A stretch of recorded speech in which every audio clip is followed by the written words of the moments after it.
Ahora, ¿será posible que Marcos, Q, M y L fueron las únicas fuentes que influenciaron a los autores de los evangelios?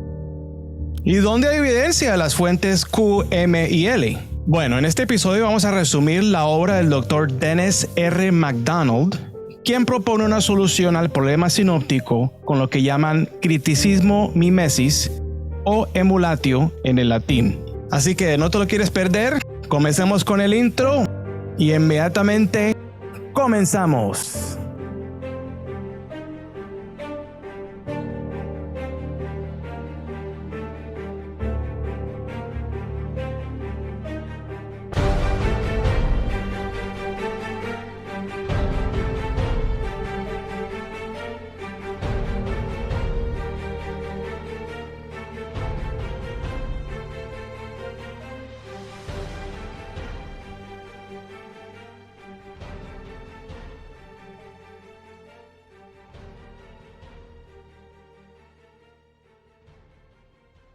Ahora, esta práctica de imitar o de emular estos textos literarios en la antigüedad realmente no se veía como algo negativo. De hecho, el experto explica de que seguramente los autores de los evangelios tenían razones para imitar o emular estos textos literarios. Ahora, yo creo que es importante diferenciar lo que expertos se refieren a mimesis al simplemente hecho de cometer plagio.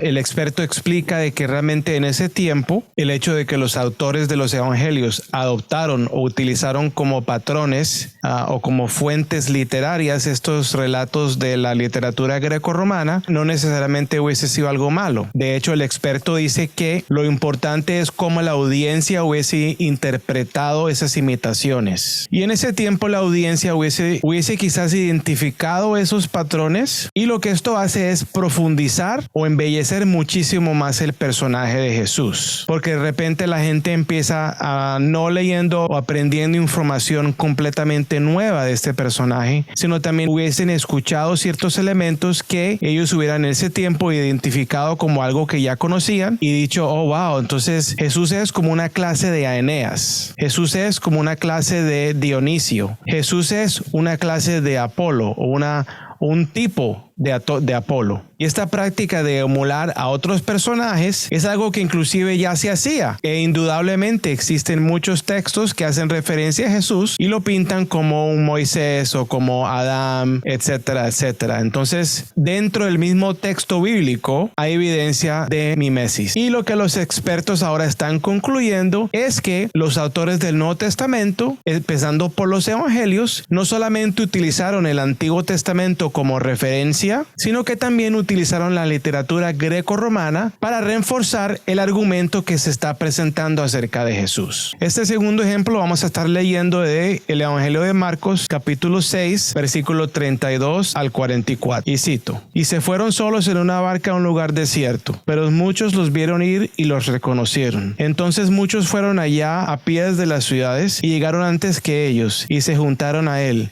Salió Jesús y vio una gran multitud y tuvo compasión de ellos, porque eran como ovejas que no tenían pastor, y comenzó a enseñarles muchas cosas. Cuando ya era muy avanzada la hora, sus discípulos se acercaron a él y le dijeron: el lugar es desierto y la hora ya está muy avanzada. Despídelos para que vayan a los campos y aldeas de alrededor y compren pan, pues no tienen qué comer. Respondiendo él les dijo: dadles vosotros de comer. Ellos le dijeron: ¿quieres que vayamos y compremos pan por 200 denarios y les demos de comer? Y él les preguntó: ¿cuántos panes tenéis? Id a ver. Al saberlo dijeron: 5 y 2 peces. Entonces les mandó que hicieran recostar a todos por grupos sobre la hierba verde. Se recostaron por grupos de 100 en 100 y de 50 en 50. Entonces tomó los 5 panes y los 2 peces, y levantando los ojos al cielo bendijo y partió los panes y dio a sus discípulos para que los pusieran delante. También repartió los 2 peces entre todos. Comieron todos y se saciaron, y recogieron de los pedazos de lo que quedó, de lo que sobró de los peces, 12 cestas llenas. Los que comieron fueron 5,000 hombres.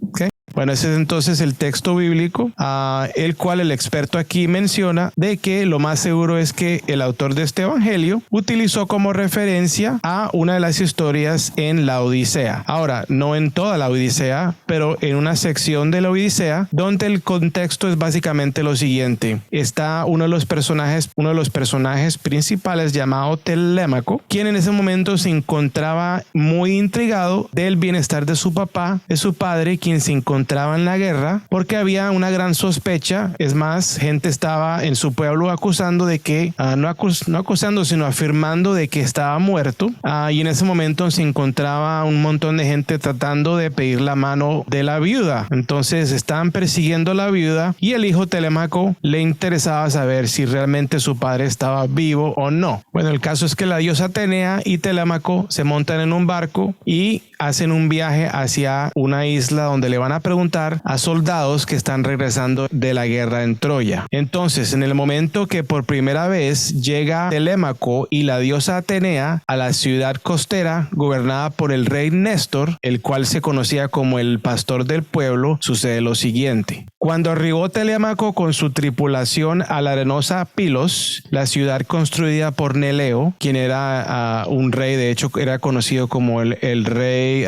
este rey Néstor era conocido como el pastor del pueblo, algo que es importante tomar nota. Bueno, dice, construida por Neleo, hallaron en la orilla a los Pilios que hacían sacrificios a Poseidón, el dios que sacude la tierra. Había 9 grupos de 500 hombres y cada grupo estaba sacrificando 9 toros negros. Telémaco y los suyos anclaron en el puerto y saltaron a tierra. Apenas vieron que tenían huéspedes, los Pilios se acercaron para estrechar sus manos. Pisístrato, que era uno de los hijos de Néstor, el rey de la ciudad, se adelantó a los otros, los saludó y los invitó al banquete, y señaló unas pieles donde tomar asiento. Ese es Odisea, capítulo 3, versículos 4 al 38. Bueno, más adelante en la historia, el hijo de Néstor sirvió vino, aperitivos y le dijo a Atenea: alza tus ruegos, huésped mío, al soberano Poseidón, puesto que celebramos en su honor este banquete. Así que Atenea y Telémaco oraron en su nombre. Ahora, cito capítulo 3, versículos 65 al 68. Tras libar de la copa y hecho el ruego, pásale el dulce vino a tu compañero para que también él pueda beber,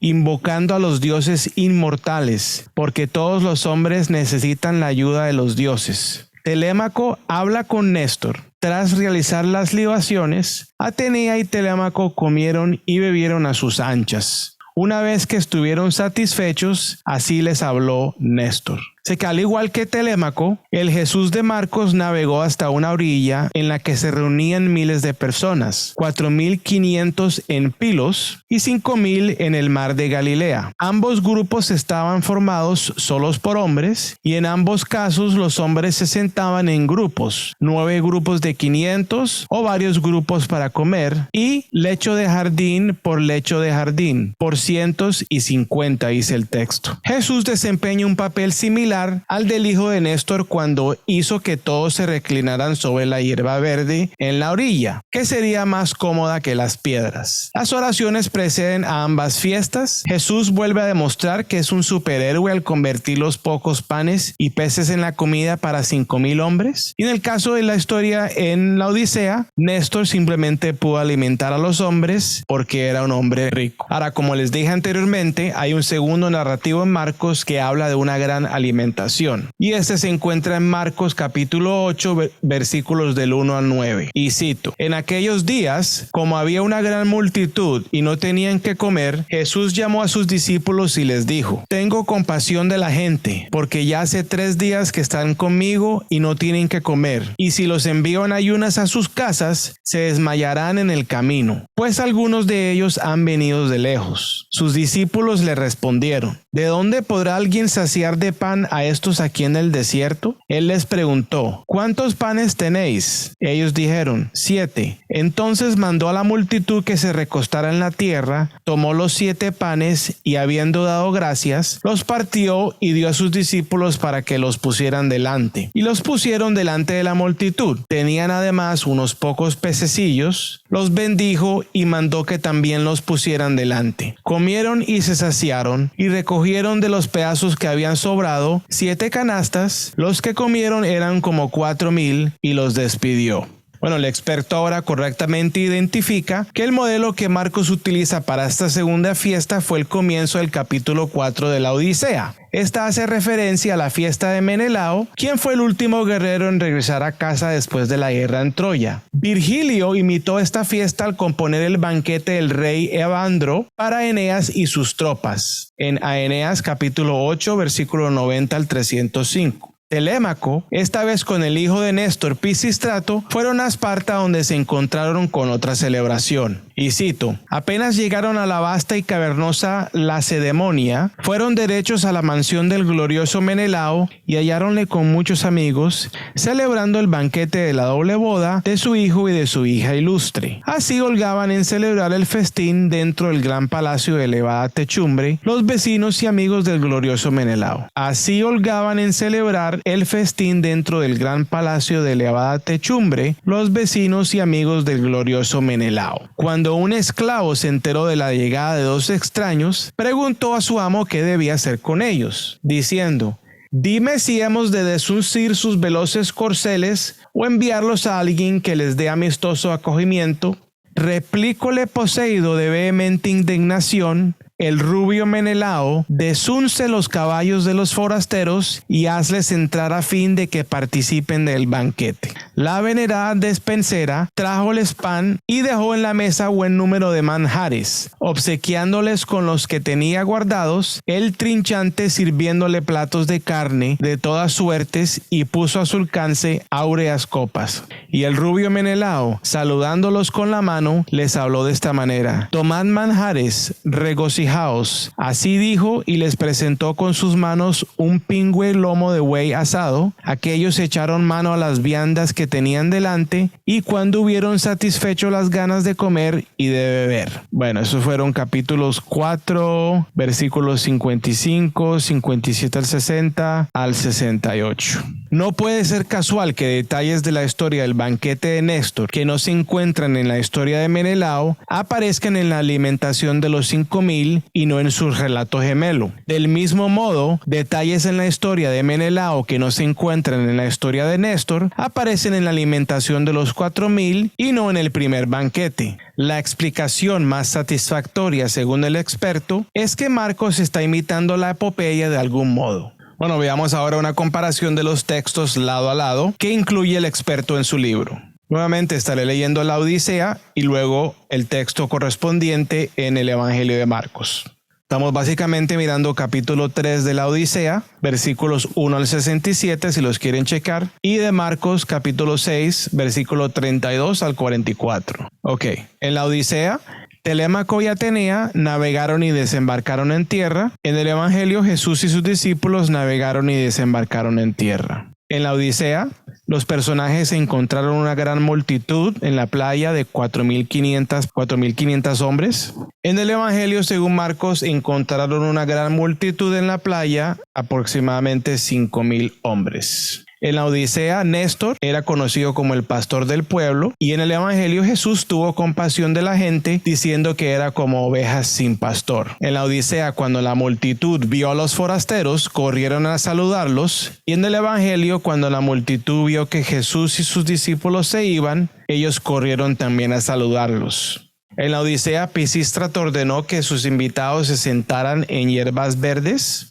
En el Evangelio, Jesús le ordenó a la gente que se sentaran también en lugares muy parecidos. En la Odisea, los hombres se sentaron en 9 grupos de 500. Y en el Evangelio, los hombres se sentaron en grupos de 100 y 50 sobre la hierba verde. En la Odisea, Néstor sacrificó y otros rezaron también. Y en el Evangelio, Jesús rezó y quebró el pan de una forma muy tipo sacrificio. De hecho, se puede considerar de que lo que él estaba haciendo era un sacrificio al levantar el pan y romperlo. Era la forma en que los sacerdotes acostumbraban a ofrecer las ofrendas de pan.